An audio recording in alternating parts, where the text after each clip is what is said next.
Kama maumbile yako ya kiume yanasimama lakini hayana nguvu ya kutosha, changamoto hii inaweza ikasababishwa na vitu mbalimbali. Sikiliza hii video mwanzo mpaka mwisho utanielewa.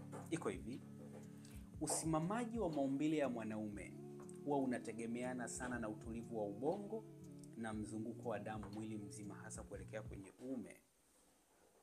Unapokuwa una shida zinazoathiri sehemu hizi mbili, kuna uwezekano wa maumbile yako yakasimama, lakini yakasimama katika hali ya ulegevu au yasisimame kabisa.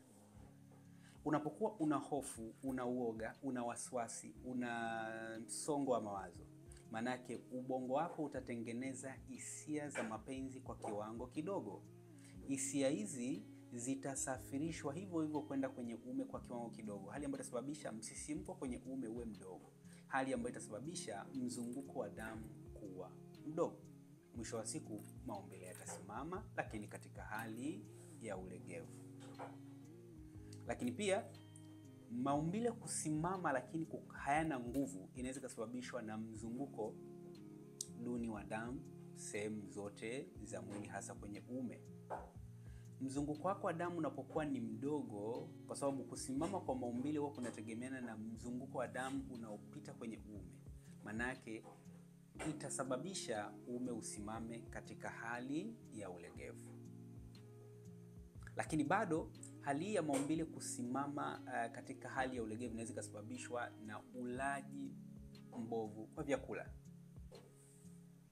Unapotumia vyakula kama vile unatumia vyakula vyenye mafuta mengi, unatumia vyakula vyenye sukari nyingi, hivi vyakula huwa vinaathiri mzunguko wa damu, hali ambayo inasababisha damu kuwa ndogo kwenye uume, mwisho wa siku kupelekea uume kuwa na nguvu kidogo. Lakini pia hali hii inaweza kusababishwa na tabia za kufanya masturbation kwa muda mrefu, kuangalia video za ngono mara kwa mara, zinaathiri usimamaji wa uume kwa kiasi kikubwa. Unavyoangalia video za ngono, kuna saikolojia inatengenezwa kwenye ubongo wako. Hali hii inasababisha ukose hamasa ile ya tendo halisi, uwe unatamani kuangalia video za ngono kuliko kushiriki tendo, hali ambayo inasababisha unapokwenda kushiriki tendo halisi unahitaji kusisimuliwa kwa kiwango kikubwa ili maumbile yako yasimame. Hali hii inaweza kusababisha pia maumbile yakasimama kiulegevu. Kwa hiyo nini cha kukifanya ili kusapoti uume usimame kwa nguvu? Cha kwanza, unatakiwa kuachana na tabia za kuangalia video za ngono na kufanya masturbation.